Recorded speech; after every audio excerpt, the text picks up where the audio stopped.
Hello everyone! In this video we'll be looking into the Hungary's fascinating history and we'll also analyze current public opinion on restoring the monarchy. Located in Central Europe, Hungary is a country without coastal boundaries. The roots of the Hungarian state can be traced back to the late 9th century AD when Hungarian Grand Prince Árpád seized control over the Carpathian Basin. Stephen I, the great-grandson of Árpád, rose to the throne in year 1000, transitioning his realm to a Christian kingdom. If you want to learn more about him, we made a video about his life and you should check it out after watching this video. The Kingdom of Hungary was a Central European monarchy that spanned almost 1,000 years, from the Middle Ages to the 20th century. The kingdom was multicultural from its inception until the Treaty of Trianon. Kingdom encompassed present-day Hungary, Slovakia, Transylvania, parts of Romania, Carpathian Ruthenia, which is now Ukraine, Vojvodina, now Serbia, Burgenland, which is Austria, Međimurje, which is Croatia, Prekomurje, now Slovenia, and some villages currently in Poland. Starting in 1102, the kingdom also included Croatia under a personal union with the King of Hungary. In the 12th century, Hungary emerged as a regional power, reaching its zenith in terms of culture and politics in the 15th century. After the Battle of Mohacs in 1526, a portion of it was occupied by the Ottoman Empire from 1541 to 1699. Despite fluctuating borders during this period, three parts can be recognized. Royal Hungary, comprising northern and western territories, recognizing Ferdinand I as the Hungarian king. This area signifies the continuity of the Kingdom of Hungary. Both it and Ottoman Hungary were greatly impacted by the ongoing wars.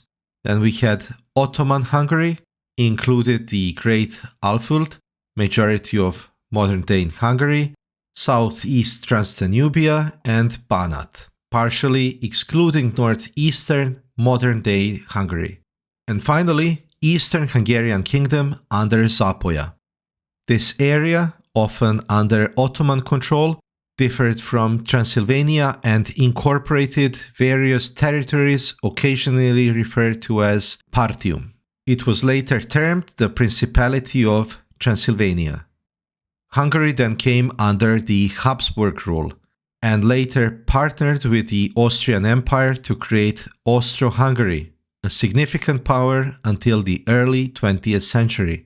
The collapse of Austro-Hungary post-World War I led to the Treaty of Trianon, which set Hungary's modern borders, resulting in a loss of 71% of its territory, 58% of its population, and 32% of ethnic Hungarians. After a chaotic interwar period, Hungary sided with the Axis powers during the World War II, sustaining heavy damages and casualties. Hungary became a satellite state then of the Soviet Union, leading to the establishment of the Hungarian People's Republic. After the unsuccessful 1956 revolution, Hungary enjoyed slightly more freedom, despite remaining part of the Eastern Bloc.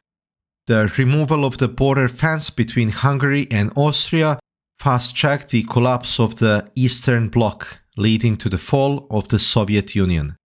On 23 October 1989, Hungary became Democratic Parliamentary Republic. It became a member of the European Union in 2004 and joined the Schengen area in 2007. The country's new constitution honors the Holy Crown of St. Stephen and other traditional values, yet maintains a republican structure. Since 1st of January 2012, Hungary discarded the republic from its name, rejecting communist traditions, and began identifying as a nation with Christian traditions. Today, numerous members of the Habsburg dynasty serve as diplomats for Hungary. So, this leads us to the question of the day. How does the Hungarian population feel about the monarchy today? While Hungarians generally appreciate democracy, there is visible dissatisfaction with its application, similar to other republics we observed. 67% feel their interests aren't represented by the current system, and 73% express dissatisfaction with the existing republican political structure. Surprisingly, 34.8% of participants support the restoration of the monarchy, with 9.6% being unsure and opposed 55.6%. Should the monarchy be restored? 31.2% believe the king should have a ceremonial role. 22.6% prefer the monarch to have executive powers, and 40.9% think it should have no role in Hungary and remain a republic. This sets opposition to monarchy restoration in Hungary between 40.9% when proposing an executive role for the monarch and 55.6% when an executive role is excluded. So we are asking you the same question. Should Hungary restore its monarchy? We would like to extend thanks to our patrons as well. Your support is immensely appreciated. Enjoy your exclusive access to our monarchy report that covers 10 republics. Thanks for watching. See you in the next one.